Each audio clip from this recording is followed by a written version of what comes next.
Oi, oi, gente linda! Tudo bem? Eu voltei. E dessa vez eu vim falar um pouco pra vocês das minhas melhores leituras de 2024. Óbvio que se eu voltei pra gravar um vídeo, foi pra gravar esse vídeo. Se for pra gravar um vídeo que eu esteja de fato empolgada, vai ser sobre as minhas leituras. E eu vou confessar pra vocês que escolher os livros pra falar nesse vídeo não foi uma decisão fácil, porque ano passado eu tentei me explorar, eu tentei descobrir novas áreas, e isso não resultou, obviamente, em tantos livros bons, tantos livros que eu tenha me empolgado pra falar super bem, mas ele me trouxe ótimas descobertas. Eu terminei o ano de 2024 com 26 livros lidos. Eu gostaria de ter lido mais e eu não consegui bater minha meta, mas eu estava em um ano muito conturbado da faculdade. A faculdade por si só, ela já é uma correria, principalmente quando você faz estágio e faculdade e trabalhos e tudo junto. Você tem que misturar uma vida de responsabilidades com uma vida de lazer. É um caos. Eu não sei quando que esse vídeo vai sair, não sei quando você vai estar assistindo, mas no dia de gravação a gente tá no final de semana do Oscar. E vou me aproveitar dessa desculpa, tá? Pra poder fazer uma sessão de premiações por categorias. A coisa tá ficando cada vez melhor. E aí, por categorias, eu separei os livros e eu vou apresentar eles pra vocês aos poucos. Obviamente, deixando o melhor e o pior livro do ano pro final. A primeira categoria que eu venho trazer pra vocês é uma categoria que eu tô trazendo com orgulho, que é o melhor livro nacional. Livros nacionais era uma meta minha. Começar a investir, começar a ler mais, investir na literatura brasileira, de fato, né?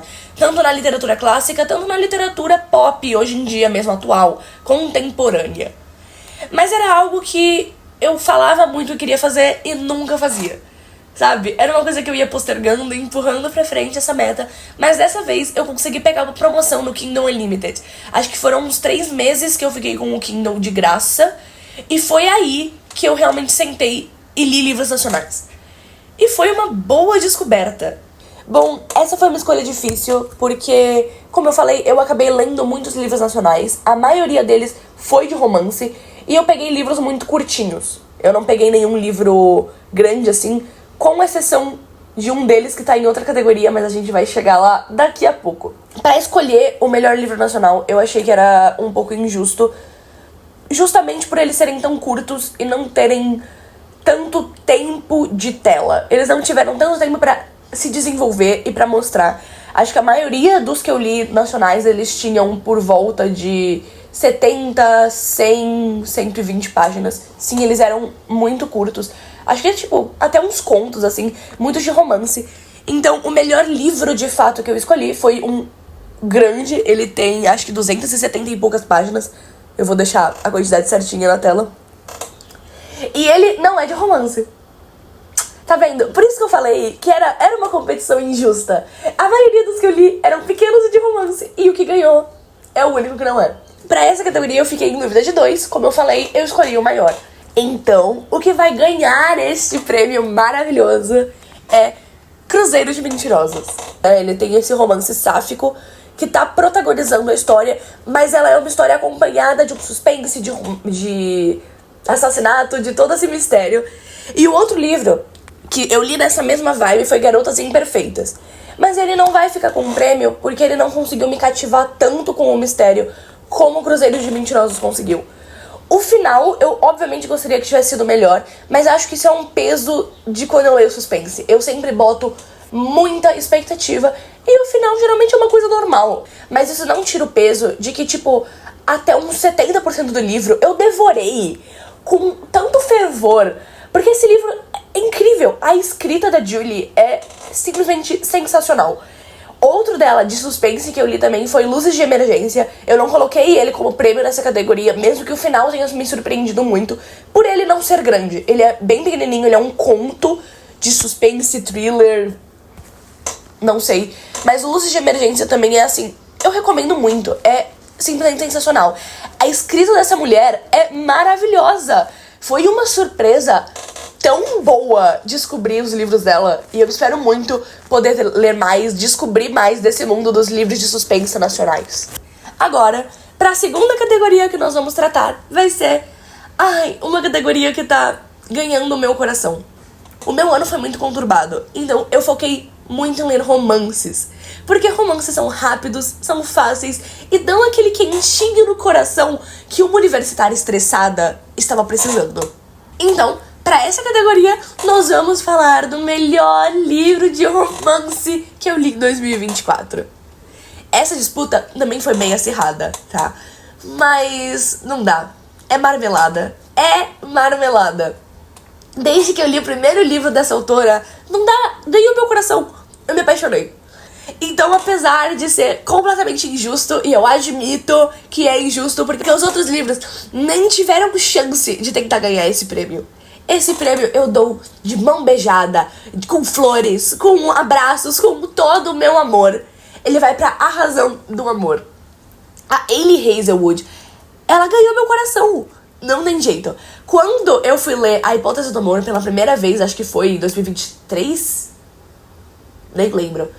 Mas quando eu fui ler A Hipótese do Amor, eu tava com preconceito, porque tava famosinho. E eu falei, que saco. Odeio ficar lendo livro famosinho, porque aí eu acho que eu me sinto... Como que é o nome? Porque eu acho que eu me sinto influenciada. Mas essa mulher realmente me encantou. Eu sou totalmente apaixonada por essa coleção de cientistas. Acho que é completamente o meu ponto fraco. E sim, apesar de ser um dos livros que as pessoas mais odeiam nessa coleção, A Razão do Amor é maravilhoso. O Levi Ward é tipo... Gente, que homem incrível! É simplesmente um livro de romance em que eu queria o tempo todo bater palma. Eu fazia assim, ó.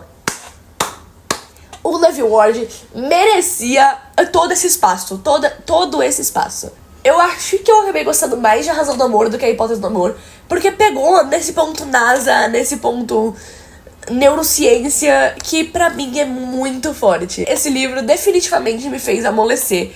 Então o prêmio está indo totalmente pra esse livro maravilhoso e pra essa mulher. Confesso que um dos livros lidos e que estavam competindo nessa posição de livro de romance era da Hailey Hazelwood também, que era Noiva. Só que Noiva, eu acho que ele vai pra um público mais específico, por ele ser esse negócio de Ômega Verso, né? Ele envolver lobisomens junto e vampiros e romance. E essa foi uma fase de vida que eu acabei não pegando. Eu era nova demais quando o Crepúsculo estava no seu auge. E acho que isso acabou afetando um pouco, porque eu era a criança que tinha medo de Crepúsculo. Por mais estranho que isso possa parecer, eu tinha muito medo de Crepúsculo quando eu tinha o quê? Uns 8, 9 anos. Eu lembro que eu tinha muito medo de vampiro por causa desse filme que eu vi uma vez na televisão. E eu comecei a dormir com o cobertor, tipo, cobrindo a minha cabeça inteirinha. Então eu enrolava todo o cobertor e deixava só o nariz pra fora. Porque eu tinha muito medo. Então eu acho que eu criei um preconceito entre vampiros e lobisomens por causa dessa época. Então eu li Noiva. Não vou falar que o livro não é ótimo. O livro é ótimo, mas eu não consegui me apegar aos personagens. Eu não me envolvi nem com Misery, nem com nenhum outro personagem. Eu simplesmente não me empolguei com a história. A escrita é ótima, é divertido de ler, mas eu pessoalmente não me apeguei nada na história. Agora, passando pra minha categoria favoritíssima, que é a de fantasia. Infelizmente eu não li tantas fantasias ano passado quanto eu gostaria de ter lido. E foi o que eu disse, tava muito corrido. Fantasias, eu demando atenção, eu demando tempo pra ler a minha fantasia, digerir, sentir tudo aquilo. E eu não tinha esse tempo. Então eu li pouquíssimas fantasias ano passado.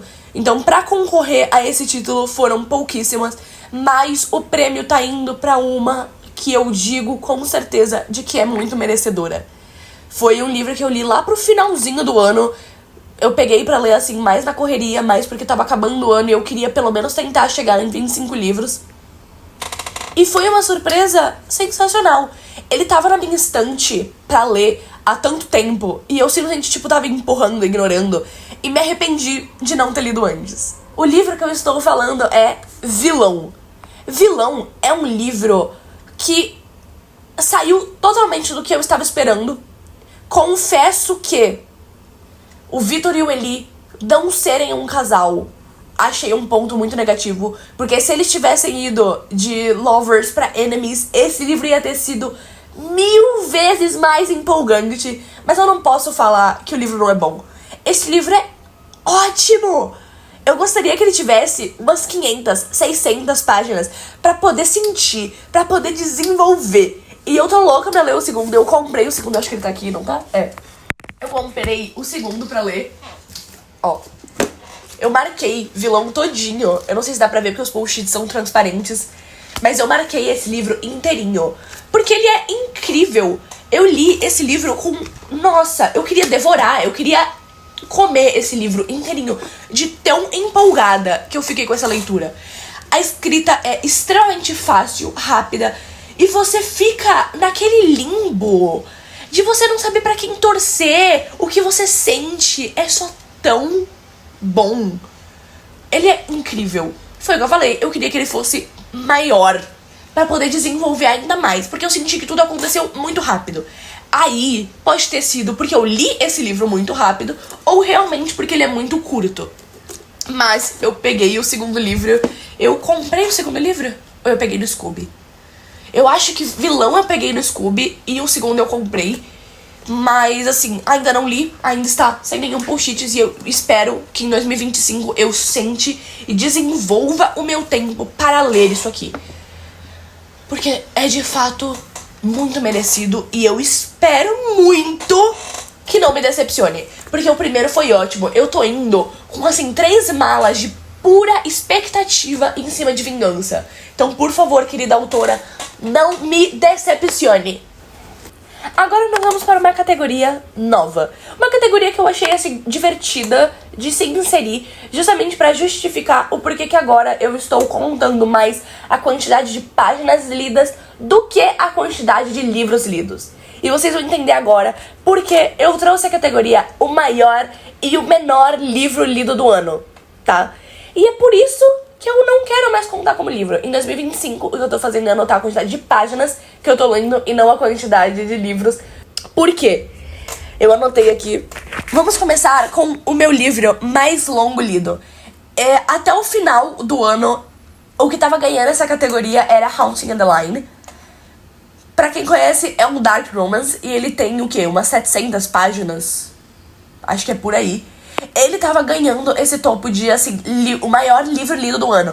Porém, lá pro final do ano, eu li o que ganhou essa categoria. É um livro nacional, também de dark romance. A gente podia, inclusive, falar sobre dark romances. Eu explorei, em 2024, essa categoria de romances. Eu saí lendo vários pra tentar me entender, porque acho que foi em 2022 que eu li Corrupt. Foi meu primeiro contato com dark romance. Mas eu não tinha dado prosseguimento com isso. Então, ano passado, eu sentei e eu falei, não, eu vou explorar essa categoria. E eu li tantos dark romances diferentes. Cara, se você não conhece o que é dark romance, ele é uma categoria mais 18. Se você não tem 18 anos ainda, por favor, pule essa parte do vídeo. E não vá atrás, você não tem idade pra ler isso. Mas o dark romance, ele é... Cara... Ele é um subgênero do romance com situações que envolvem perseguição, assassinatos, BDSM. São uns livros, assim, meio questionáveis, em que o mocinho não é um mocinho. Ele não é nem moralmente grey, né? Tipo, morally grey. Ele não tem a moral cinza. O cara não tem moral. Geralmente o cara não tem moral. É um stalker que invade a casa da protagonista. Esse nível. Sabe? Em Corrupt, por exemplo, que foi o primeiro livro que eu li, ele está com fogo na casa da menina. Sabe? Perseguem ela. Em Haunting on the Line, ele literalmente é o cara que instala as câmeras de proteção na casa dela. Ele é dono disso aí, ele literalmente tem controle das câmeras da casa dela. É assim, é um subgênero muito questionável. Mas eu li. E, obviamente, eles são gigantescos. Eu não sei por que autoras de dark romance escrevem tanto. Gente, um livro de 500 páginas já era grande. É só um romance. Sabe, desenvolve ali o romance, 500 páginas, dava pro gasto. Mas não, esses livros têm 600, 700, 800 páginas. Eu tô lendo um atualmente, isso vai fugir totalmente agora. Mas que, gente, o livro tem 856 páginas. Autora, você não tem mais nada pra fazer da sua vida? Focando de volta, né? Pro maior livro do ano, ele também é um dark romance e ele é nacional. Eu tenho quase certeza que ele é nacional. Eu acho que ele é nacional, sim. Mas é Garotas Cruéis Merecem Pagar. Esse livro tem mais de 740 páginas. Mais de 740 páginas. E assim, eu li ele muito rápido. Porque eu tava tão em choque com tudo que tava acontecendo, até pendurada no cemitério a protagonista foi. Ela foi pendurada numa cruz do cemitério pelo par romântico. Dark romances são um subgênero muito questionável. Mas isso é assunto pra outro vídeo. Se vocês quiserem que eu traga um vídeo só sobre reflexão e os piores, mais caóticos, ou os melhores, dependendo do ponto de vista. Mas assim, os mais caóticos livros de dark romance eu posso trazer um livro só sobre isso, porque como eu falei, eu dediquei um tempo. Eu estudei os dark romances. Garotas Cruéis Merecem Pagar ficou com o prêmio de o maior livro do ano, concorrendo com o menor livro do ano. Como o melhor livro do ano, eu tenho um anotado aqui que eu risquei. E tem o que eu vou falar oficialmente, tá? Tá. Como o menor livro do ano, o que eu deixei riscado é Unhinged, não sei falar, mas ele tem por volta de 60 ou 70 páginas. Ele é bem curto. E ele é um romance com uma porta. Eu não tenho mais o que falar. É isso. É um romance com uma porta. Eu estava entediada de madrugada no TikTok. Me apareceu um vídeo sobre esse livro. Eu baixei e li. E eu não tenho comentários a fazer sobre ele. É um romance com uma porta. E que envolve mitologia grega. É o que eu posso falar. Se você estiver curioso, vá atrás. Porque é uma experiência muito chocante de leitura. Como o livro anterior, eu prefiro não falar muito sobre ele, eu escolhi outro pra essa categoria de menor livro lido do ano. E que é um livro também nacional, daqueles que eu falei que foram vários que eu li de romances curtinhos. E é Sorte para Ganhar de Você, ou Sorte para Ganhar Você. Ele é um livro de corredores de Fórmula 1. E ai, talvez seja meu fraco por Fórmula 1, mas eu amei essa leitura. Ele é extremamente curto, então foi muito rápido de ler. Foi muito rápido. Então foi tão gostosinho. Os protagonistas são tão fofinhos, sabe? Tanto que eu tô louca pra ver se a autora já lançou mais coisas, ou se ela lançou algum spin-off. Mas assim, ai, vale muito a pena, gente. Ele é tão gracinha. Ai, eu adorei essa leitura, de verdade. Ela foi uma leitura curta que valeu muito a pena. E agora, chegou o momento. Rufem os tambores. Eu vim falar do pior livro lido no ano. E, tendo citado muito sobre essa subcategoria, eu não poderia fugir dela. O pior livro lido do ano foi um dark romance. Isso me deixa um pouco triste, não vou falar, porque, gente, é uma categoria tão julgada pelas pessoas. Mas esse livro, ele entrou como pior, não pelo subgênero dele, e sim pela qualidade mesmo. O livro é mal escrito, sem nenhuma ideia, ele é tão sem graça.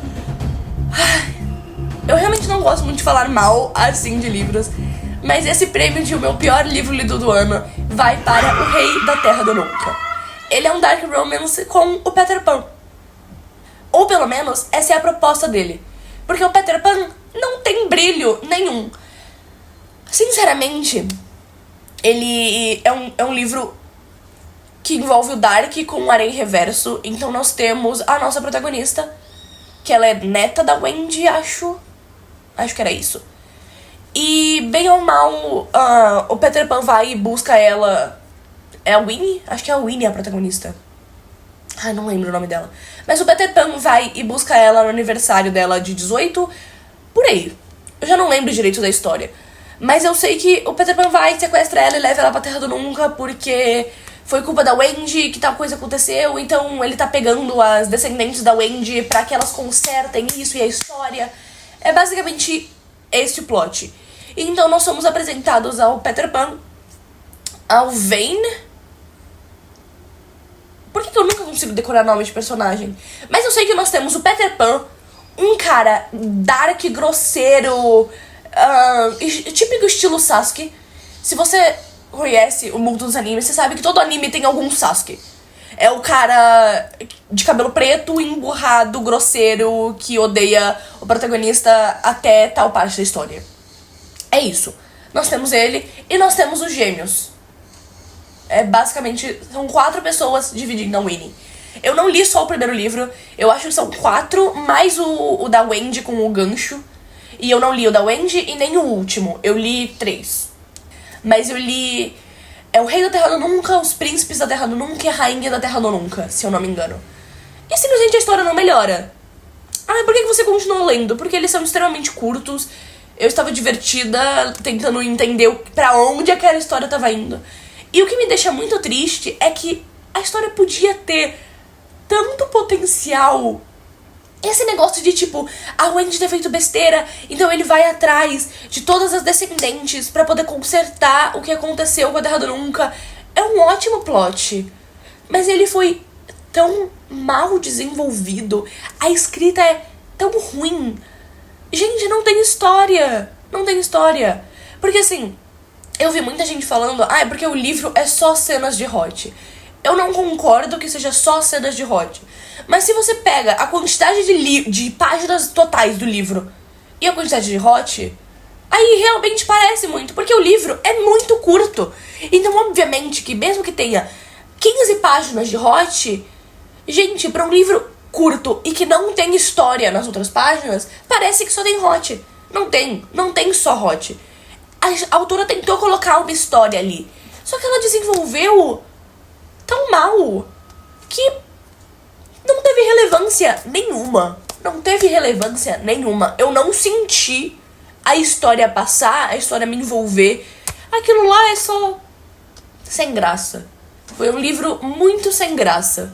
Confesso que eu ainda quero ler o último e o da Wendy por pura curiosidade. Mas foi o pior livro lido do ano e eu não tenho elogios a fazer sobre ele. E agora, a categoria mais esperada. A gente vai manter nessa vibe infância, nessa vibe gostosa de relembrar histórias da nossa infância. Se bem que a última, né, eu não posso nem falar que aquele livro do Peter Pan não me levou à minha infância. Não me levou à minha infância, só alguns choques. Mas o livro que ganhou na categoria de o melhor lido do ano definitivamente foi por pura nostalgia. Eu confesso que sim, eu li outros livros que eu consideraria melhores, mas esse livro ganhou por puro apego emocional. Ele tem todas as minhas memórias de infância, é minha história favorita, é tudo. E esse livro é Alice no País das Maravilhas. Eu li a versão da Dark Side, eu tenho várias versões desse livro, mas eu li a da Dark Side porque eu queria junto o contexto de todo aquele mistério que fazem por trás do autor com a Alice. E eu gostei muito, tanto da introdução que a Dark Side trouxe pra essa história, tanto do jeito que eles diagramaram a história. Aquele livro é lindo, é um livro tão lindo. E eu posso não ter me apegado tanto na história do livro quanto eu tenho na do desenho. Eu não estou falando nem do live action, a minha paixão mesmo é o desenho da Disney de Alice no País das Maravilhas. E a história da Disney com a história do livro, elas têm muita diferença. Todo mundo sabe que a Disney modifica as histórias e faz o que ela bem entende. Mas eu ainda assim gosto mais da história da Disney do que a história do livro. O livro, ele é bem confuso. Talvez eu que ainda não tenha mentalidade suficiente pra entender. Mas eu achei ele bem confuso. E acabei não nem gostando, não me apeguei tanto à história do livro. Mas pelo contexto, eu já li aquilo com muito carinho. Era meu desenho preferido quando pequena. Ainda é das minhas animações favoritas. Eu tenho muito carinho por Alice no País das Maravilhas. É simplesmente incrível pra mim. Então esse livro, ele ganha na categoria de melhor livro do ano, porque era um livro que eu queria muito ler. Eu já tava querendo esse livro há tanto tempo. E aí eu finalmente comprei, eu finalmente li, e foi uma satisfação muito grande. Eu fiquei muito satisfeita de finalmente ter lido esse livro, conhecido a história, chegado um pouco mais a fundo do contexto. Então, assim, o prêmio vai definitivamente para esse livro, com toda a alegria do mundo. Bom, gente, é isso. Esse foi o meu Oscar de leituras de 2024, separado por categorias. Se vocês tiverem alguma opinião diferente de algum dos livros que eu citei, eu peço, por favor, para que coloquem aqui nos comentários. E assim, escrevam. Eu quero entender o pensamento de vocês, eu quero que a gente converse sobre os livros, debata, qualquer coisa. Me falem também quais foram os livros favoritos de vocês, das leituras de 2024, tá? Pode ser das leituras de vocês, das minhas leituras, como que você classificaria de verdade o meu ranking. Eu agradeço muito se você ficou aqui até agora. Já não esquece de deixar seu like, se inscrever no canal e comentar mais tipos de vídeo que vocês querem que eu traga. Se vocês querem que eu fale dos Dark Romances, se vocês querem que eu fale mais de fantasia, eu vou estar super aberta a qualquer sugestão e a qualquer pedido de vocês. E vou adorar que conversem comigo pelos comentários. Então, um beijo, obrigada por terem ficado até aqui e tchau!